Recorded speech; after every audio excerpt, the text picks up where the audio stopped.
নগাঁৱত সাংসদ ৰকিবুল হুছেইনৰ বিস্ফোৰণ। গৌৰৱ গগৈৰ ভূতে খেদিছে মুখ্যমন্ত্ৰী হিমন্ত বিশ্ব শৰ্মাক। টোপনিৰ পৰা উচপি উঠে মুখ্যমন্ত্ৰীয়ে।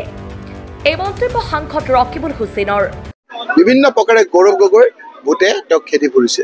তেওঁ এতিয়া বোলে ৰাতি উচপ খাই যায় গৌৰৱ গগৈ বুলি। কংগ্ৰেছৰ চাহটোকে বাঘ দেখা হৈছে মুখ্যমন্ত্ৰীয়ে। কংগ্ৰেছে গোটেই অসমতে মাত্ৰ কেইটামান ভোটৰ ব্যৱধানত পৰাজয় হৈছে কংগ্ৰেছ। আগন্তুক দিনত নিৰপেক্ষ ভোট হলে বিজেপি ধৰাশায়ী হ'ব। তেওঁ চাহটোকে বাঘটো দেখা হৈছে। ইয়াত এটা ধুঁৱলি কুঁৱলী পৰিৱেশৰ সৃষ্টি কৰিবলৈ বিচাৰিছে। ৰাইজৰ চকুত ধৰা পৰিছে, হিমন্ত বিশ্ব শৰ্মা ডাঙৰীয়াৰ চকুতো ধৰা পৰিছে। তেওঁ ইণ্টেলিজেন্সে খবৰ দিছে যে য'ত উজনিত কংগ্ৰেছে মাত্ৰ জিলা পৰিষদত ক'ৰবাত 1000 ক'ৰবাত 500 ভোটত হাৰিছে, ক'ৰবাত আপোনাৰ 70টা 80টা ভোটত গাঁও সভাৰ সদস্য হাৰিছে, আৰু আমাৰ আঞ্চলিক পঞ্চায়ততো মাত্ৰ কেইটামান ভোটত হাৰিছে। তাৰ মানে যে নিৰপেক্ষভাৱে যেতিয়া নিৰ্বাচন হ'ব, তেতিয়া তেওঁ যে ধৰাশায়ী হৈ যাব বিজেপি তেওঁৰ নেতৃত্বত থাকিলে, সেই কথাটো আমাতকৈ ইণ্টেলিজেন্সৰ যোগেদি হিমন্ত বিশ্ব শৰ্মাই ডাঙৰীয়াই ভালকৈ বুজি পাইছে। নগাঁৱৰ চামগুৰি ৰূপহী ঢিং সকলোতে বিজেপি জিকাব বুলি মুখ্যমন্ত্ৰীয়ে কৈছিল, কিন্তু পিছত কৈছে তাত বিজেপিৰ বুথ কমিটিয়ে নাই। ৰকিবুল হুছেইনক আক্ৰমণ কৰা সকল কংগ্ৰেছেই তেন্তে আৰক্ষীয়ে কিয় ধৰা নাই বুলি প্ৰশ্ন সাংসদগৰাকীৰ। মুখ্যমন্ত্ৰীয়ে কৈছে যে ৰকিবুল হুছেইনক যিকেইজনে মাৰিবলৈ আহিছে সেই লোকসকল কংগ্ৰেছী লোক। কৈছিল নহয় তেওঁ কংগ্ৰেছী লোক বুলি। কংগ্ৰেছী লোক যদি তেওঁ কংগ্ৰেছৰ মানুহখিনিক আটক কিয় নকৰিল?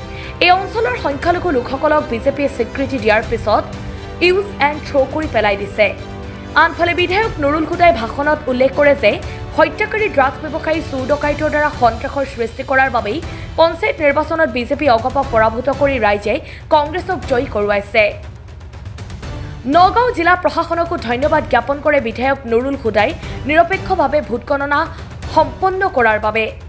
কলা টি চাৰ্ট পিন্ধি ৰাইজক ভয় খুৱাই ঘৰৰ পিছফালে বেৰিকেড লগাই প্ৰাৰ্থীসকলক টকা দিয়ক আৰু চাৰ্টিফিকেট লওক, এনেকুৱা পৰিৱেশৰ সৃষ্টি কৰিও জয়ী হ'ব নোৱাৰিলে মিত্ৰজোঁটে। এই মন্তব্য বিধায়ক নুৰুল হুদাৰ। ৰূপৈহাটৰ নতুন বজাৰত সদ্য সমাপ্ত পঞ্চায়ত নিৰ্বাচনত কংগ্ৰেছৰ পৰা নিৰ্বাচিত হোৱা প্ৰতিনিধিসকলক সম্বৰ্ধনা জ্ঞাপন কৰে সাংসদ ৰকিবুল হুছেইন আৰু বিধায়ক নুৰুল হুদাই। বিজেপি পাৱাৰ থকা অৱস্থাত হিমন্ত বিশ্ব শৰ্মাৰ দাবী ধমকি বিভিন্ন প্ৰশাসনক লগাই যিদৰে এক পৰিস্থিতিৰ সৃষ্টি কৰিছিল, সেই সময়ত তেওঁ যিদৰে ৰিজাল্ট ভাবিছিল সেইটো হোৱা নাই। সেই মানুহসকলক ইউজ কৰিলে, এতিয়া থ্ৰু পেলাই দিলে, ইফালেও গ'ল, কংগ্ৰেছ আহিলেও গ'ল, বিজেপিও তেওঁলোকক স্বীকৃতি নিদিয়ে। আনহাতে আজি আপোনালোকে চাওক, যদি তেওঁ অকল সংখ্যালঘু এলেকাতে আছে বুলি কৈছে, তেতিয়াহ'লে সংখ্যাগুৰুসকলে প্ৰশ্ন কৰিব যে আমাৰ ট্ৰাইবেল মানুহজনক তুমি আঁতৰাই কি কাৰণে মুখ্যমন্ত্ৰী যুঁজাবকে হ'লা? তেওঁ ক'ব, উজনিৰ মানুহে ক'ব যে তুমি ইয়াত কিমান চাকৰি দিলা হিচাপটো দিয়া। তুমি যে 2 কোটিকৈ বছৰি দিম বুলি কৈছিলা, উজনিত কিমান দিলা সেই কথাটো হিচাপটো দিয়া। তোমাৰ যিটো হিচাপ সেইমতেই দিয়া যে 15 লাখকৈ যে তুমি টকা দিম বুলি কৈছিলা তোমালোকে প্ৰত্যেকৰে, সেই টকাটো কিমানজন কিন্তু মানুহক দিলা, কিমানজন তুমি কোৱা মানুহক দিলা, উজনি অসমত দিলা, তাৰ হিচাপ নিকাচবিলাক দিয়া। তোমালোকে কোৱা কথাখিনিহে, আমি কোৱা কথা কোৱা নাই নহয়।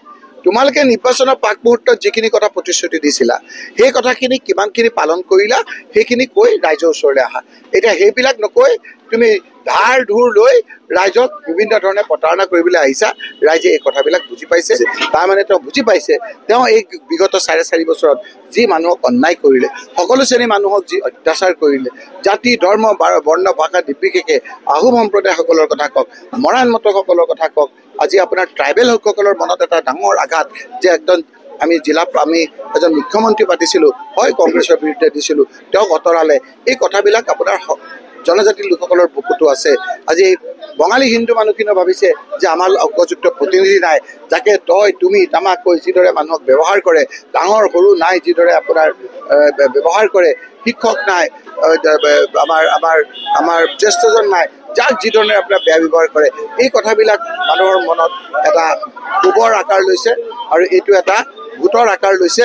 এই কথাবিলাক হিমন্ত বিশ্ব শৰ্মাই আজি বুজি পাইছে, মাননীয় মুখ্যমন্ত্ৰী ডাঙৰীয়াই, আৰু সেইকাৰণে হিমন্ত বিশ্ব শৰ্মাই এতিয়া কংগ্ৰেছৰ চাহটোকে বাঘটো দেখা হৈছে। চামগুৰিৰ সমূহ ৰাইজ এই কিছুদিন আগত যিবিলাক অন্যায় অত্যাচাৰ চলিছিলে, অহংকাৰ হৈছিলে, অহংকাৰ অন্যায় অত্যাচাৰৰ বিৰুদ্ধে ঐক্যবদ্ধভাৱে এটা ৰায় দিছে যে চামগুৰি ৰাইজ ভয়াতুৰ নহয় আৰু ভয়ত নাথাকে তেওঁলোক। তেওঁলোকে শান্তি বিচাৰে আৰু শান্তিৰ কাৰণে এটা ধৰ্মনিৰপেক্ষ শক্তিৰ প্ৰয়োজন। সেই কংগ্ৰেছ সমৰ্থিত প্ৰাৰ্থীসকলক, কংগ্ৰেছে দিয়া প্ৰাৰ্থীসকলক তেওঁলোকে বিপুলপুৰত জয়যুক্ত কৰিছে। মই চামগুৰি সমষ্টিৰ সমূহ ৰাইজক, কংগ্ৰেছ কৰ্মকৰ্তাসকলৰ লগতে সমূহ ৰাইজক ধন্যবাদ আৰু কৃতজ্ঞতা জ্ঞাপন কৰিছোঁ যে তেওঁলোকে সঁচা অৰ্থত সাহসেৰে ওলাই আহি তেওঁলোকে ধৰ্মনিৰপেক্ষ শক্তিৰ পক্ষত থাকি যি ৰায় দিছে তাৰ কাৰণে পুনৰবাৰ তেওঁলোকক কৃতজ্ঞতা জ্ঞাপন কৰিছোঁ। ভিডিঅ' জাৰ্নেলিষ্ট মৃণালৰ সহযোগত নগাঁৱৰ পৰা বিভূতি বৰাৰ ৰিপৰ্ট, সুহানা লাইভ।